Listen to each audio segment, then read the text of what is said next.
Order, order. Tony Vaughan to move the motion. It's always a pleasure to serve under your chairship. I beg to move that this House has considered e-petition 631412 relating to indefinite leave to remain for healthcare workers. The petition we are debating today was created by Thomas Thelani Mathetho, and this is what his petition says. Healthcare workers are meant to have lived in the UK for at least 5 years before they can apply for indefinite leave to remain. With the work they do and the demand for their skills worldwide, they deserve to get residency status much quicker. Most healthcare workers are working under extreme pressure in the UK. Many countries offer immediate residency status for occupations that are in high demand or extremely short. The UK has been a destination for most foreign nurses and doctors, and it's time for the government to show they care and also appreciate the workers by making some of the restrictions in terms of residency more favourable. This could also reduce the number of care workers leaving the country for other countries that offer better conditions. That is Mr Mathetho's petition. That petition has attracted 52,962 signatures nationally, and before the election the Petitions Committee decided that Thomas's petition would be debated, and that has led to this debate taking place today. I'm leading this debate as a member of the new Petitions Committee. Now, before I get into the issues raised by Thomas's petition, I want to tell you a little bit about his experiences and what has led him to make this petition. I've changed a few aspects of his story. Thomas is a qualified nurse. While living in South Africa, Thomas approached a recruitment agency who are seeking healthcare staff in the UK. He had to sit English exams, and if he passed them, he'd be able to enter the UK to work in the private healthcare sector. The contract was for 3 years. If he left before that, he would have to pay back the exam fees and the flight to the UK, which he understood would have been about £1,500. Thomas passed his exams and came to the UK on the health and care worker visa to work in a private nursing home. He worked mainly as a carer. His contractual hours were 38 hours a week on minimum wage. He was sending money back to his family in South Africa who depended on that money. But after starting work, he found his employer required him to work 20 hours over his contractual hours and regularly worked 60 hours a week. He would work 5 12-hour shifts 5 days in a row. He asked his employer if he could work less, but they refused. He went to the Royal College of Nursing, who told him that he had the right to refuse to do extra hours, but he felt that he was in an impossible situation. If he insisted that he do fewer hours, he was jeopardising his job. And so he did not feel able to seek legal advice about his situation. So after 11 months, he decided to leave. But his employer told him that he couldn't. And if he did, he would be reported to the Nursing and Midwifery Council. They also said he would have to pay £6,000, even though, according to the original agreement, it was only £1,500 if he left before 3 years. He said he would not pay, but they said they didn't care and that he would pay anyway. When he eventually left, they managed to deduct the £6,000 from his new wage packet. Thomas knows of scores of people who have had an experience like his. All of them have accepted those breaches of their contractual and employment rights for fear of jeopardising their jobs. Some had allegations fabricated against them by their employers to justify an abusive dismissal when they refused to accept breaches of their rights. Thomas believes that employers all over the country are abusing the Home Office system for sponsoring workers and are subjecting their employees to modern-day slavery and are doing so with impunity. Thomas's petition is about the qualifying period for indefinite leave to remain. He believes that if the qualifying period for healthcare workers were 2 years instead of 5, the window in which the employee is locked in with their employer, when the potential for abuse is the highest, is reduced. Thomas's solution to the problem of which he has been the victim deserves careful thought, and I would ask the government first of all to review the qualifying period for those in his position. But what Thomas's awful experiences show is that there are gaping holes in the enforcement of employment rights standards in this country, especially in sectors like healthcare. In a report published this month by the Work Rights Centre, it was found that migrants working in adult social care, who constitute as many as 32% of care workers in the UK, are facing unsustainable working hours, low levels of pay, persistent breaches of employment rights, the fear that reporting their employers to the authorities risks having their visa curtailed, with some employees using the threat of curtailment to silence grievances, And also non-compliance by visa sponsors, that is employers, is widespread, with the most common employment rights breach being unfair dismissal, followed by unauthorised deduction from wages and discrimination. So it's clear that proper enforcement of labour standards is needed urgently. I was encouraged to see that in the Employment Rights Bill recently laid before Parliament by the new Labour government, Part 5 deals with enforcement of labour market legislation. Under the government's plans, an agency will be set up to enforce employment rights, including the national minimum wage, holiday pay, gangmasters licensing and modern slavery. And the agency will consolidate the separate enforcement bodies we currently have, such as the HMRC Minimum Wage Enforcement Team, into a single agency with greater powers, including powers to require information to be given, powers to enter employers' premises and require undertakings backed by criminal penalties. The government hopes that the agency will be a recognisable single brand so individuals know where to go for help and to lead to a more effective use of resources. I think it will be critical for the agency to take a preventative approach by addressing workers' rights violations before they deteriorate to the level of slavery.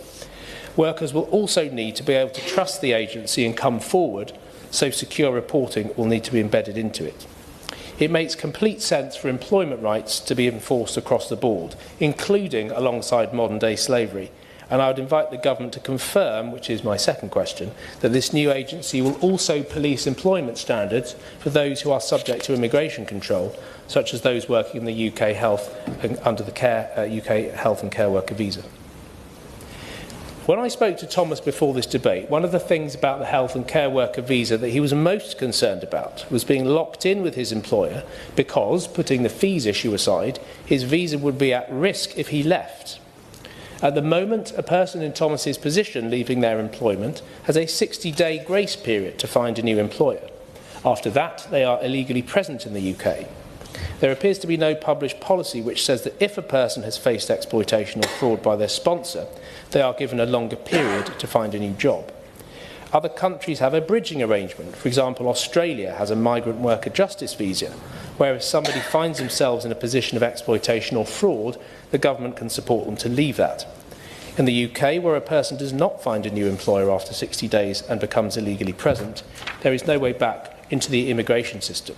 That in turn creates a pressure to go into the already overloaded national referral mechanism when this may not be necessary. Another barrier to leaving an exploitative healthcare workplace is that if the worker leaves their main sponsoring employer or are unfairly dismissed, they are not allowed to work in a temporary job while they look for a new sponsor.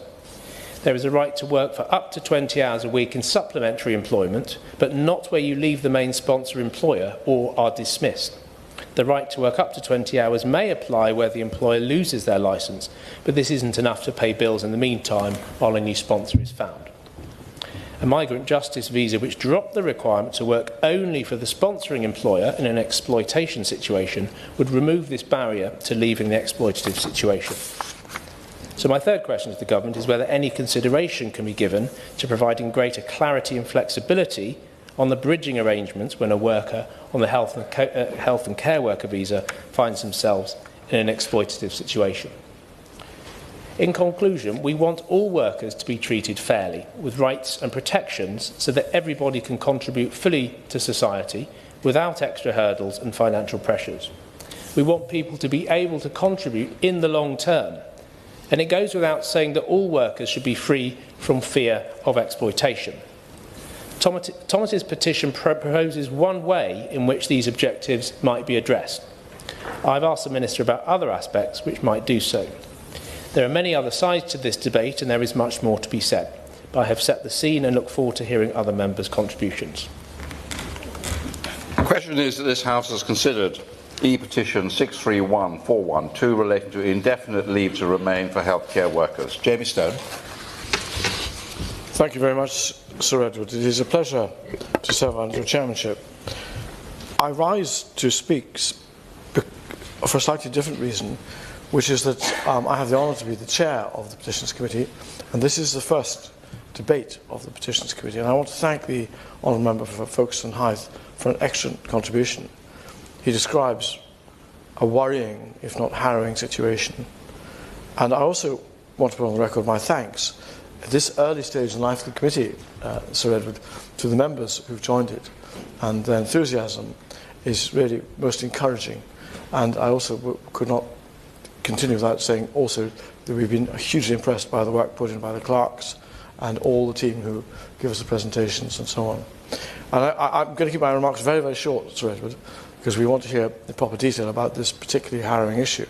But I want to end by saying that, to my mind, the work of the Petitions Committee is very important, and it has a very high hit rate in terms of people, members of the public, who watch it and go into Hansard to see what we said. And it strikes me that that's an important part of the way we do democracy in this country. Sir Edward, I will conclude my remarks with that. Thank you very much. If you wish to speak, you have to rise in your place. Sojan Joseph. Thank you, Sir Edward. It is a pleasure to see you in the chair. I congratulate my honourable friend and constituency neighbour, the member of Foxton Hythe, for his excellent speech in introducing this important debate today. As members will know, before being elected as to represent my home constituency of Ashford in July, I had spent the previous 22 years working in the National Health Service.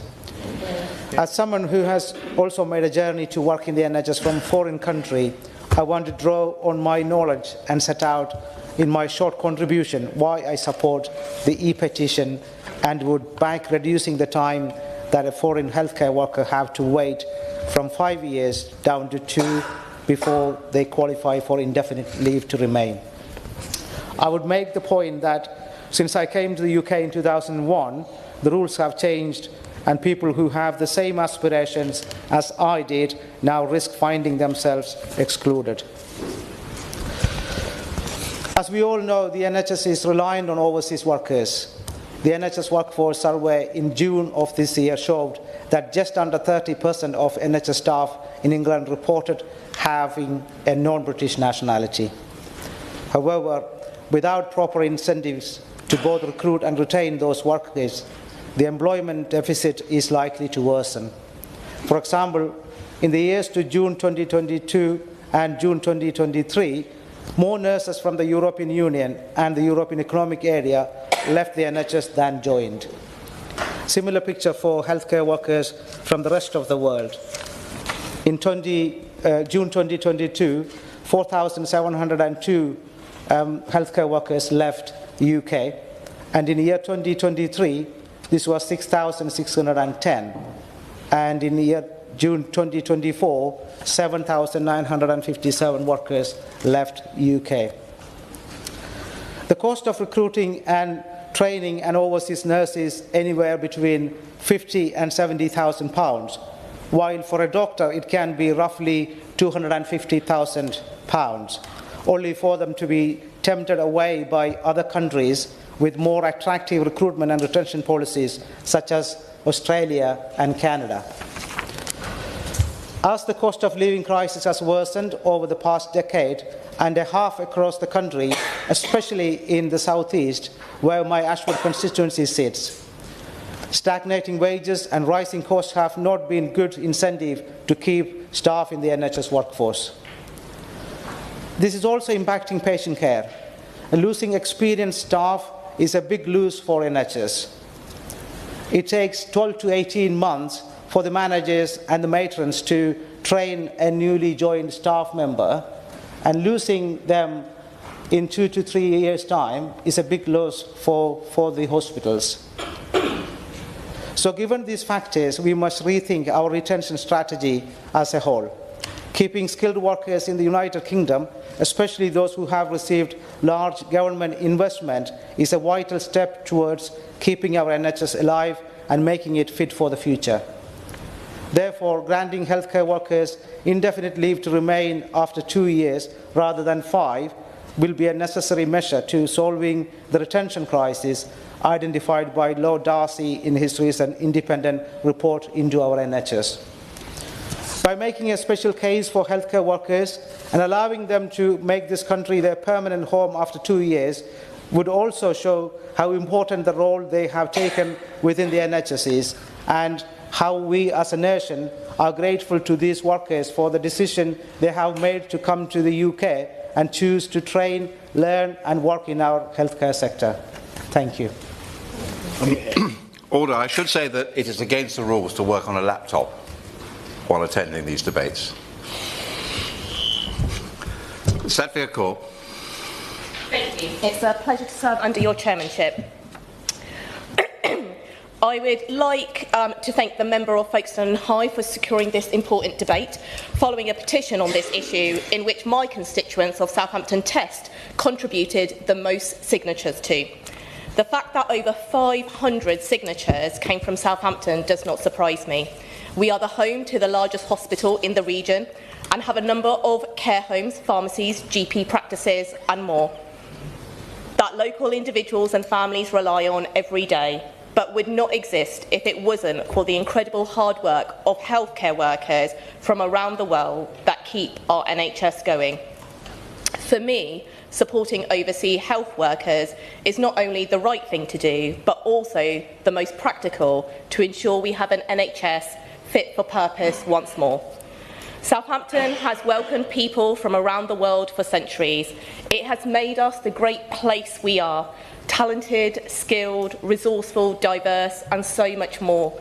Healthcare workers play an invaluable role in not only ensuring we get the care we need, but also within our local communities too.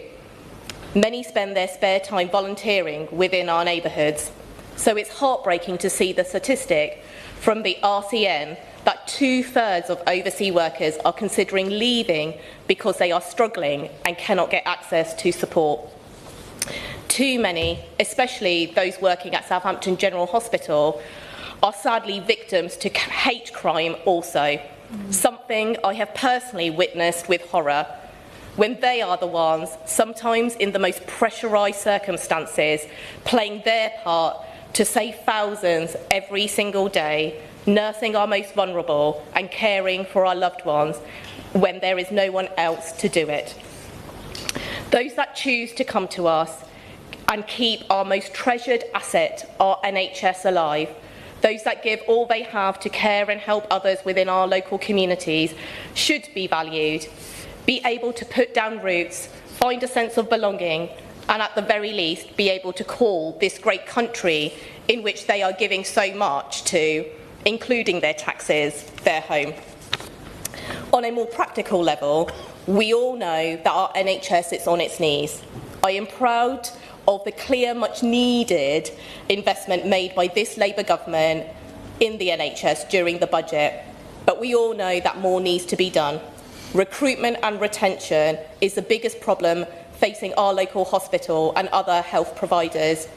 Of course, we know this means reform, but the plan rightfully to improve opportunities and access for homegrown talent through the government's new NHS workforce plan is welcome. However, I think it would be a mistake to take for granted the huge contribution that overseas health workers make to our NHS right now and the contribution they will always be making. We are losing health workers at an unprecedented level, with those within the sector warning of a mass exodus that will cripple our NHS. We are failing to keep this talent and are missing out to other countries giving much more attractive offers. So, if we want to keep our NHS alive and ensure it can thrive once more, staff, whoever they are, wherever they're from, must be valued and supported. I am grateful to every NHS worker. You do incredible work, sometimes in the most challenging of circumstances. You are already playing your part for our country and deserve to be able to call this place your home sooner. While I understand the government's position, I hope more can be done to support my residents who this impacts and healthcare workers more widely. Thank you. Tom Hayes. Thank you, Sir Edward. It's a pleasure to serve under your chair, and I want to thank my honourable friend, who I'm delighted to follow, always a very keen champion for Southampton and the NHS, and also thank the honourable member for Folkestone and Hythe, who has brought this to this meeting. We have a petition, we have a proposal to bring eligibility for indefinite leave to remain for migrant carers down from 5 to 2 years. And only a few months into being an MP, I'm always delighted when you see solutions and proposals rather than a regurgitation of some of the problems.